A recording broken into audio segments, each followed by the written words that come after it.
அப்புறம் மாற்றி விடுற மாதிரியா இருக்கு. சோதரையா எப்படி இருக்கீங்க? நல்லா இருக்கீங்களா? நல்லா இருக்கேன். சரி, ஊழியம்லாம் எப்படி போய்கிட்டு இருக்கு? போய்கிட்டே இருக்குதா? நின்றக்கூடாதுல்ல. அது சரி. சரி சரியா. மோசையினுடைய காரியங்களை பத்தி பார்க்கும்பொழுது எகிப்து தேசத்துல ஒரு இக்கட்டான நிலையில வந்து மோசே பிறந்தாரு. அப்போ இன்னைக்கு நம்ம இந்திய அரசாங்கத்தை பார்க்கும்போது ஒரு இக்கட்டான நிலையில வந்து நம்ம இருக்கிறோம். பல விதமான பிரச்சனைகள் இருக்குது. இதை விட மோசமான ஒரு இக்கட்டு தானே மோசே பிறக்கும்போது இருந்திருக்கோம். ஏன்னா அவரு பிறக்கும்போது பார்வோனே வந்து ஒரு சட்டம் போடுறாரு. அரசாங்கமே சட்டம் போடுது. இஸ்ரவேலருக்கு குழந்தை பிறக்கும்போது அந்த குழந்தைய கொண்டு போட்டுருங்க, இல்லைன்னா ஆத்துல தூக்கி போடுங்கன்னு. அது மத்தியில வந்து மோசே பிறக்கிறாரு. 3 மாசம் ஒழிச்சு வைக்கிறாங்க. அந்த 3 மாசம் எவ்வளவு சிரமப்பட்டிருப்பாங்க, எப்படி அந்த குழந்தைய பாதுகாத்திருப்பாங்க, கொஞ்சம் சொல்லுங்களேன். நெருக்கமான காலகட்டம் தான். ஆனா அந்த குழந்தைய பிறந்திருக்கும் பொழுது அரசாங்கத்துக்கு பயப்படணும். அரசாங்கத்தினுடைய நெருக்கத்தையும் வந்து சமாளிக்கணும். அதனால இன்னொரு பக்கம் அடிமை வேலை. இவங்களுக்கு சுயாதீனமும் கிடையாது. அடிமை வேலையில இருக்கிறவங்க என்ன செய்யணும்? தினந்தோறும் கரெக்ட் டயத்துக்கு போகணும். அவன் சொன்ன டயத்துக்கு தான் வரணும். இதுக்கு இடையில இந்த குழந்தைய பார்க்கணும் செய்யணும்னா முடியாத ஒண்ணு. எப்ப வரணுமோ திடீர்னு வரணும், ஒளிஞ்சு வரணும். ஒளிஞ்சு வந்து பிள்ளைக்கு பாலை கொடுத்துட்டு போகணும். பாலை கொடுத்துட்டு போகணுங்கிறது மட்டும் இல்ல, அந்த குழந்தை இருக்கிறது வீட்டுக்குள்ள இருக்கிறது வெளியே தெரிஞ்சிடக்கூடாது. ஈன்னு சத்தம் போட்டு அந்த பிள்ளை அழுதுடக்கூடாது. இருந்தா எல்லாரும் நெருக்கத்துல மாட்டணும். அப்படிப்பட்ட சூழ்நிலையில அந்த 3 மாசம் அந்த தாயும் அவளுடைய அந்த பிள்ளையினுடைய சகோதரியும் இருந்து கஷ்டப்பட்டு இதுக்கு மேல சமாளிக்க முடியாதுங்கிற கட்டம் வரும் பொழுதுதான் கொண்டு போய் எப்படியாவது இன்னொரு விதத்துல சமாளிப்பாங்கனாலதான் செஞ்சு நைல் நதியில போய் விட்டுறதுக்கு போறாங்க. அந்த காலகட்டத்தை விட நாம வந்து சுதந்திரமா தான் இப்ப இருக்கோம். அந்த காலகட்டத்தை விட அவங்க இருந்ததை விட இப்ப சுதந்திரமா தான் இருக்கிறோம். அந்த அளவுக்கான நெருக்கம் இப்ப இல்லை. ஆனா அப்படிப்பட்ட நிலையிலையும் அவங்க வந்து கர்த்தருக்காக அந்த வைராக்கியமா இருந்து அதை பாதுகாத்திருக்கிறாங்க. இப்பவும் இந்த நெருக்கத்தின் மத்தியிலையும் நாம இருந்து நம்முடைய விசுவாசத்தையும் நம்பிக்கையும் நம்ம தான் பாதுகாக்க வேண்டும். அந்த பிரயாசத்திற்கு கர்த்தர் வந்து பலன் கொடுப்பார். அப்படி அவங்க இருந்ததுனாலதான் அந்த குழந்தைய வந்து அவங்க எடுத்த பிரயாசத்து நிமித்தம் கர்த்தர் அந்த குழந்தைக்கு இன்னொரு வாசலையும் திறந்து கொடுத்தார். நாம பிரயாசப்படுகிற பொழுது நமக்கு இன்னொரு வாசல் திறக்கும். அப்போ அந்த குழந்தை வந்து பாதுகாக்கப்பட்டுச்சு. அது அவங்களுக்கு ஞானமா கொண்டு நைல் நதியில விட்டதுனால மறுபடியும் அந்த பார்வோனுடைய அரண்மனையிலே வளர்க்கப்பட்டுச்சு. அது ஒரு தேவ திட்டம். அப்போ இந்த நாட்கள்ல நெருக்கப்படுகிற காலங்கள்லயும் இருக்கிற ஜனங்களுக்கு இது ஒரு தேவ திட்டம் அப்படிதானே. ஏன்னா இவங்களுக்கும் விசுவாசத்துல வளரணும் அப்படிங்கிறதுக்காக கர்த்தர் சில வேலையில அரசாங்கத்து மூலமாவே இந்த நெருக்கடிகள் வருது அப்படின்னு சொல்ல வரீங்க தானே. அது சொல்லப்போனா இந்த நெருக்கடிகள் வந்து எப்பவுமே வந்து இருந்துகிட்டு தான் இருக்கு. ஏன்னா ஸ்திரிக்கும் உன்வித்துக்கும் அவளுக்கும் பகை உண்டாக்குவேன்னு சொன்னாரு. அதனால இது வந்து ஜனத்திற்கும் உலகத்திற்கும் எப்பொழுதுமே இது பகைதான். எப்பொழுதுமே அவன் வந்து இதை அடிச்சு நொறுக்கிறதுக்கு தான் அவன் பிளான் பண்ணி ஓடிக்கிட்டே இருக்கான். அதுல இருந்து இதுல வந்து இந்த வித்தை பாதுகாக்கிறதுக்கு நம்ம வந்து தப்பிச்சு தான் வர வேண்டி இருக்குது. இல்லைன்னா ஜெயிக்கணும், அடிச்சு ஜெயிக்கணும், இல்லைன்னா ஓடணும். இதுதான் இன்னொரு இது. மோசை காலத்துல வந்து ஆண் பிள்ளையாருல எல்லாத்தையும் போய் ஆத்துல போட சொல்லியிருக்காங்க. அப்ப ஆத்துல போடும்போது அதுல மோசே மாத்திரம் பாதுகாக்கப்பட்டதாக நமக்கு வேதத்துல ஆவியானவர் சொல்லி வச்சிருக்கிறாரு. மோசே மாதிரி எத்தனை குழந்தைகள் பாதுகாக்கப்பட்டிருக்கலாம் அப்படிங்கிறது ஏதாவது இருக்குமா? நிறைய பேர் பாதுகாக்கப்பட்டிருப்பாங்க, வளர்ந்துருப்பாங்க. நிறைய பேர் பாதுகாட்டு எல்லாருமே கொண்டிருக்க முடியாது. அப்படி இருந்துச்சுன்னா இவர் வரும்போது அத்தனை லட்சம் புருஷர்கள் கிளம்பி இருக்க முடியாது. ஏன்னா இவருக்கு ஒத்த வயசு புருஷர்கள் அவ்வளவு பேர் வந்திருக்காங்கல்ல. இவர் கீழே உள்ள 40 கீழே உள்ளவங்களும் வந்திருக்காங்கல்ல. இவங்க வரும்போது குழந்தைகளும் வந்துச்சு இல்ல. அப்ப அத்தனை குழந்தைகளும் அந்த காலத்துல பாதுகாக்கப்பட்டு இருந்ததுனாலதானே வந்தது. அதனாலதானே 40 லட்சம் 6,00,000 புருஷர்கள் வந்தாங்க. இல்ல இப்ப இன்னொரு கேள்வி என்னன்னா, அந்த மோசையை கொல்றதுக்காக சாத்தான் பண்ண பிளான் அந்த நாட்கள்ல அதுக்கு பிற்பாடு அந்த இது தளர்த்தப்பட்டிருக்குமா? எது?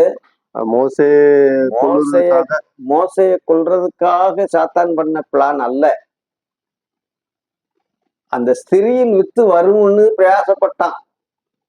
அந்த வித்து இங்கேயும் வருதுன்னு நினைச்சுதான் அந்த வித்தை கொல்லதுதான் பண்ணான். அதுலயும் கடந்தாச்சு.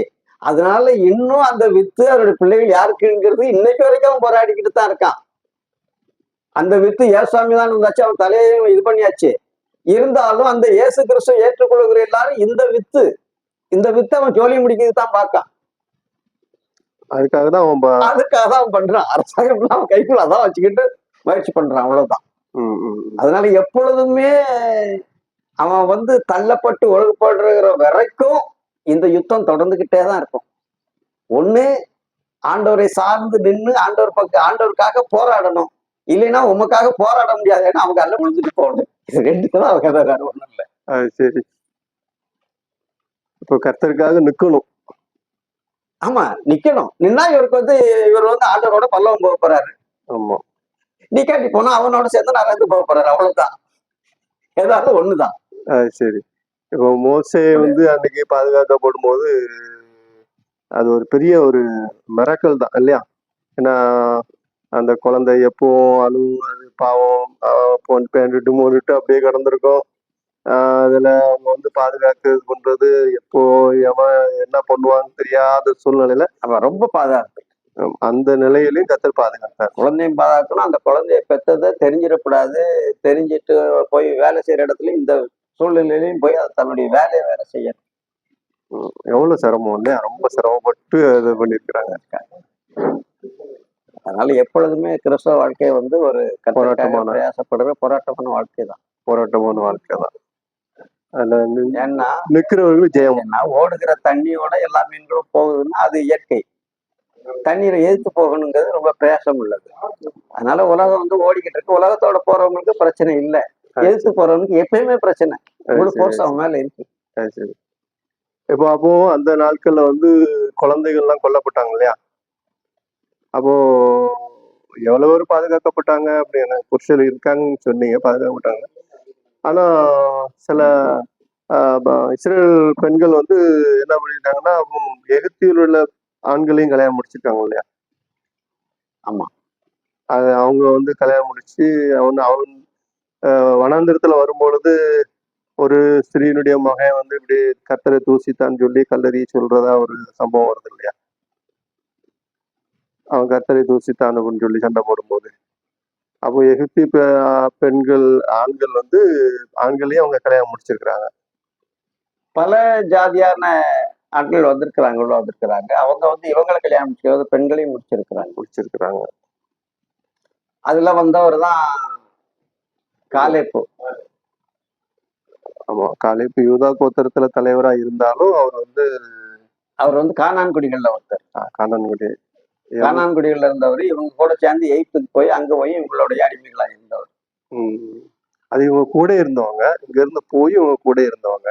ஆமா, எகிப்தியர் இல்ல, அவர் காலேப் எகிப்தியன் கிடையாது, கானானியன். அவ்வளவுதான். இஸ்ரேலை தவிர மற்ற எல்லாருமே அவ்வளவுதானே, புறஜாதி தான், அவுட் ஆஃப் ஸ்டேஷன் தானே. அது சரி, எல்லாருமே புறஜாதிகள் தான். ஆனா புறஜாதி மத்தியில கர்த்தருடைய நாமம் விளங்கிட்டு இருக்குது. அந்த காலேபை யூதா கோத்திர தலைவரா கர்த்தர் எடுத்து பயன்படுத்தினார். இன்றைக்குமே ஆண்டவர் ஒரு கூட்டத்தை அவர் தெரிந்து கொண்டிருந்தாலும் புறஜாதியாரை அவர் எப்பொழுதுமே தள்ளுனது இல்லை. இயேசு கிறிஸ்து வந்த பிறகுதான் சொல்லுகிறது தவறு. ஆதிகாலம் முதற்கொண்டே புறஜாதியாரையும் அவர் ஏற்றுக்கொண்டுதான் இருக்காரு. ஒரு ஜனத்தை தனக்குன்னு வச்சிருந்தாலும் யாரெல்லாம் இவங்களோடு வராங்களோ அத்தனை வரையும் அவர் தம்மோடு சேர்த்து கொண்டாரே தவிர ஒருவரையும் அவர் தள்ளவே இல்லை. ஆனா என்ன புறஜாதிகளுக்குங்கிறது இப்பதான் வந்தது இல்லை, அப்பயும் வந்துச்சு. இல்ல, இன்னைக்கு கிறிஸ்தவர்கள் நிறைய பேர் என்ன பண்றாங்கன்னா, நாங்க ரட்சிக்கப்பட்ட பிள்ளைகள், மற்றவங்க எல்லாம் பிசாசு பிள்ளைகள், ஹோ ஆஹூ அப்படின்னு சொல்லிட்டு பயங்கரமா இது பண்ணிக்கிட்டு இருக்கிறாங்களே, அவங்களுக்கு சொல்ல வேண்டிய ஆலோசனைகள். அவங்க பிசாசின் பிள்ளைகள் அப்படின்னா பிசாசின் பிள்ளைகளா தான் நாமும் இருந்தோம்.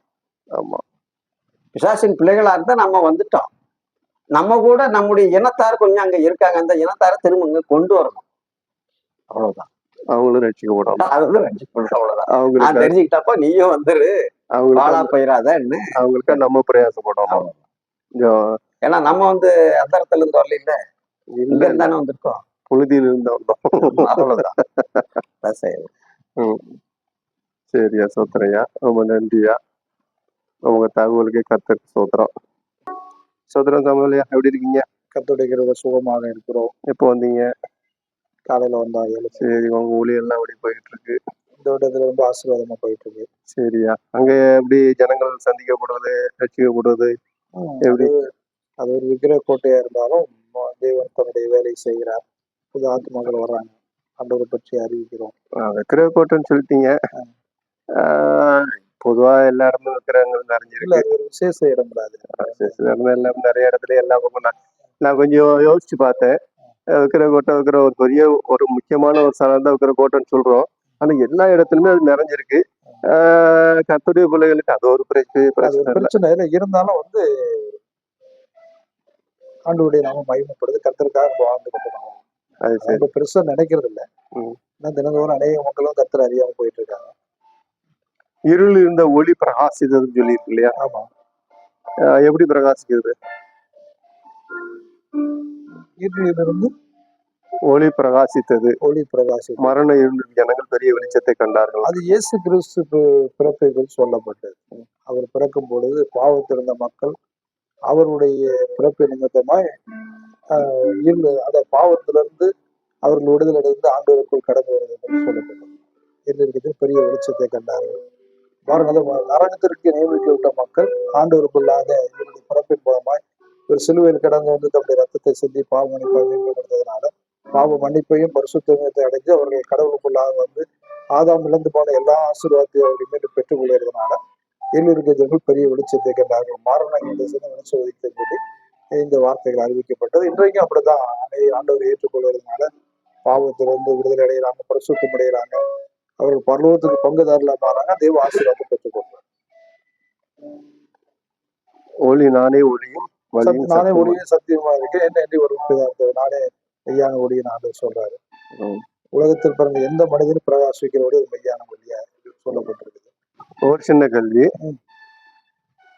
கடவுள் வந்து மூவரா ஒருவரா, ஒருவரா மூவரா? கடவுள் ஒருவரே, அவர் 3 விதமாக கிரியை செய்யறாங்க. பிதாங்கிறாங்க, பரிசுத்தாவிங்கிறாங்க, குமாரன்ங்கிறாங்க. இப்போ ஒருத்தர் வந்து என்ன சொல்றாருன்னா, நான் இயேசுதான், இயேசு நாமம் இயேசுதான் அப்படிங்கிறாரு. இன்னொருத்தர் இல்ல யெகோவாதான் அப்படிங்கிறாரு. இன்னொருத்தர் பரிசுத்தாவிலாம் ஒண்ணும் கிடையாதுங்க அப்படிங்கிறாரு. இதோடைய அதாவது வேதத்துல வந்து தெய்வம் திரித்துவமா வெளிப்படுறாரு. பிதா குமாரன் பரிசுத்தாவியானவரால் வெளிப்படுறாரு. அதாவது மனிதனுடைய புத்திக்கு அப்பாற்பட்டதாக இது காணப்பட்டாலும் வேதத்தில் என்ன சொல்லப்பட்டிருக்கோ அதை முழுமையாக விசுவாசிப்பதான் விசுவாசம். அதை ஆராய்ச்சி பண்ணி அப்படி இல்லை இப்படி இல்லை வழங்க கொடுக்கிறது அது சரி கிடையாது. நாம் உண்டாக்குவோமாக, ஆதி மனிதனை உண்டாக்குவோம், நாம் நமது சாயின்படி நமது ரூபத்தின்படி மனிதனை அதாவது வேதத்தில் எழுதப்பட்டபடி விசுவாசிப்பதே விசுவாசம். நம்முடைய அறிவு குறை உள்ளது. மனிதனை தேவன் உண்டாக்கினார். உண்டாக்கும் பொழுது நமது சாயின்படி நமது ரூபத்தின்படி மனிதனை உண்டாக்குவோமாக என்று அங்க திருத்துவம் அங்க திருத்துவ தேவன் தான் மனிதனை உண்டாக்கினார். அப்ப வந்து பிதா குமாரன் பரிசுத்தாவின் 3 ஒருவர் தான். ஆனா ஒவ்வொருவரும் ஒவ்வொரு விதமாக வேலை செய்கிறார். அதாவது ஆண்டவர் அங்க சொல்றார், பிலிப்பு நான் பிதாவை காண்பின்னு சொல்லும் பொழுது என்னை கண்டவர் பிதாவை கண்டதில்லையா அப்படின்னு சொல்றாரு.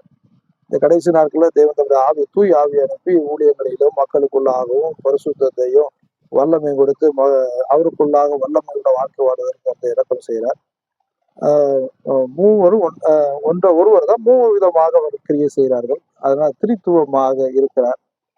அதை வந்து அநேகர் புரிந்து கொண்டு அநேகருக்கு அது புரியாது. ஆனாலும் ரட்சிக்கப்பட்டவர்களுக்கு அதோட விளக்கம் நன்றாக தெரியும்.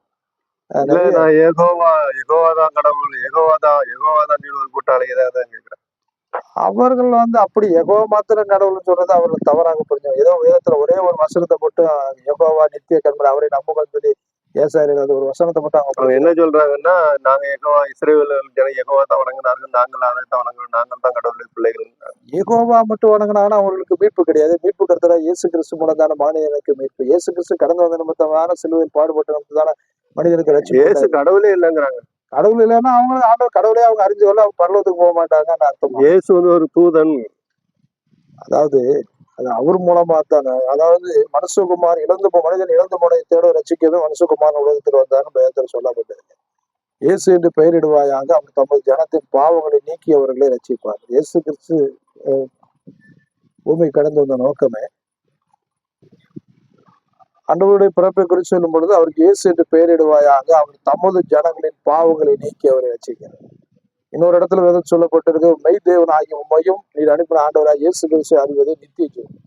இந்த யெகோவான்னு சொல்றாங்க என்ன செய்யறாங்க அப்படின்னா, ஒரே ஒரு வசனத்தை மாத்திரம் எடுத்துக்கிறாங்க. முழு வேதத்தையும் அவர்கள் ஏற்றுக்கொள்வது இல்லை.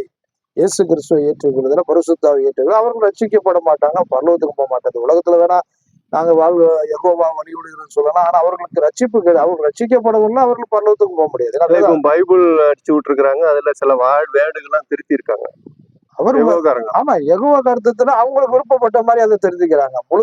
அவங்க திருத்திக்கலாம். ஆனா வேதத்துல ஆண்டவர் சொல்லும் போது இதுல ஒரு வார்த்தையாவது நீ கூட்டக்கூடாது குறைக்க கூடாதுன்னு ஆண்டவர் சொல்லி இருக்கிறார். ஆனா இவங்க இஷ்டத்துக்கு கூட்டிக்கிறாங்க குறைச்சிக்கிறாங்க. அது அவர்களுக்கு கர்த்தர்களுக்கு அவர்கள் சரி, இயேசு அப்படின்னு சொல்லி ஒரு இயேசு நாமக்காரங்க இருக்கிறாங்க. ரட்சிப்பு இயேசு மூலமா வந்துச்சுன்னு சொல்றீங்க. அவங்க என்ன சொல்ல ஒன்லி ஜீசஸ், நாங்க இயேசு மட்டும்தான், வேற யாரும் கிடையாது அப்படிங்கிறாங்க. அது எப்படி? அது அப்படி ஒண்ணு வேதத்துல சொல்லப்படும். மூவர் ஒன்றாத்தானே இருக்கிறாங்க. இயேசு தாவீது குமாரன் பரிசுத்தர் இல்லாம பூர்ண மனிதன் ஆவி ஆத்மா சரீரம் உடையவனாக உண்டாக்கப்பட்டது போல அவர்கள் மூவர் ஒன்றாக இருக்கிறார்கள். இயேசு கிறிஸ்து மட்டும் தான் சொல்றாங்க. ஆனா பரிசுத்தாவி அவங்க பெற்றுக்கொண்டதில்லை. வேதத்துல சொல்லப்பட்டு ஜலத்தினால ஆவியினால் புறவாவிட்டா தேவராஜ்யத்தில் பிரவேசிக்க மாட்டேன்னு ஆண்டவர் சொல்லிட்டாரு. அப்ப இயேசு கிறிஸ்துவ மாத்திரம் ஏற்றுக்கொண்ட பரிசுத்தாவி பராட்டி அங்க அவங்க கர்த்தருக்குள்ள பரலோகத்துக்கு போக முடியாது. இயேசுதான் வழி, இயேசு வழி. ஆனா பரிசுத்தாவி பரங்கிற வேதத்தில் எழுதப்பட்டிருக்கு. அவருடைய ஆவி இல்லாதவன் அவருடைய அல்ல என்று ரோமர் 8ஆம் அதிகாரத்துல அங்க எழுதப்பட்டிருக்கு. அப்ப எப்படி அவங்க சொல்றாங்க? இயேசு ஞானசானம் கொடுக்க சொல்லும் போது பிதா குமாரன் பரிசுத்தாவி நாமத்தினால இதை ஞானசானம் பெற்றுக் கொடுங்க. அது அப்போஸ்தலர் நடவடிக்கை எழுதப்பட்டு ஞானசானம் இயேசு நாமத்தை கொடுத்தாங்க அப்படி எழுதப்பட்டதுல அது சும்மா ஒரு ஃபார்மாலிட்டி, ஒரு இதுக்காக எழுதுங்க. மற்றபடி ஆண்டவர் கொடுத்த பரிசுத்தாவியானவர் அங்க இயேசுவை முக்கியத்துவப்படுத்துவதற்காக எழுதப்பட்டிருக்கு. அப்பதான் பரிசுத்தாவி நாமத்தினால ஞானசானம் கொடுங்க. ஆண்டவர் 12 அப்போஸ்தலருக்கும் பரத்திற்கு பரம் ஏறுவதற்கு முன்பாக கொடுக்கப்பட்ட மிக முக்கியமான கட்டளை இந்த கட்டளை. பிதா குமார் பரிசுத்த நாமத்தினால ஞானசானம் ஆண்டவர் சொல்லிட்டாரு. அப்ப அவர் சொல்றதை ஏற்றுக்கொள்றதுதான் மனிதனுக்குடைய கட்டளை ஒழிய இவங்க எல்லாம் தங்க சொல்றதை ஏற்றுக்கிட்டாங்கன்னா எப்படி அவங்க பரலத்துக்கு போக முடியும்? இயேசு ஒரு வார்த்தை சொல்றாருல, ஒரு யோவான் எழுதின சுவிசேஷம் 17ஆம் அதிகாரத்துல ஒரு ஜெபம் பண்ணும்போது, அது பிரதான ஜெபம். அந்த ஜெபம் பண்ணும்போது ஒன்றான மெய்தேவனாகிய உம்மையும் நீர் அனுப்பினா இயேசுவையும் அறிவதை நித்திய ஜீவன். ஆமா, பிதாவே இருந்தா உண்மையும் பிதாவே அறிவுன்னு சொல்லப்பட்டிருக்குல்ல. உண்மையும் நீர் அனுப்பின கர்த்தரா இயேசு 2 பேரும் அறிஞ்சாத நீ 3 பேருமே தேவை. குமார் பரிசுத்தம் இல்லாம அது முழுமை அடையாது வாழ்க்கை. 15ஆம் அதிகாரத்திலயும் யோவான் 16ஆம் அதிகாரத்துல நான் அநேக காரியங்கள் சொல்ல ஆசையா இருக்கிறேன், ஆனா இவைகளை தாங்க மாட்டீர்கள்.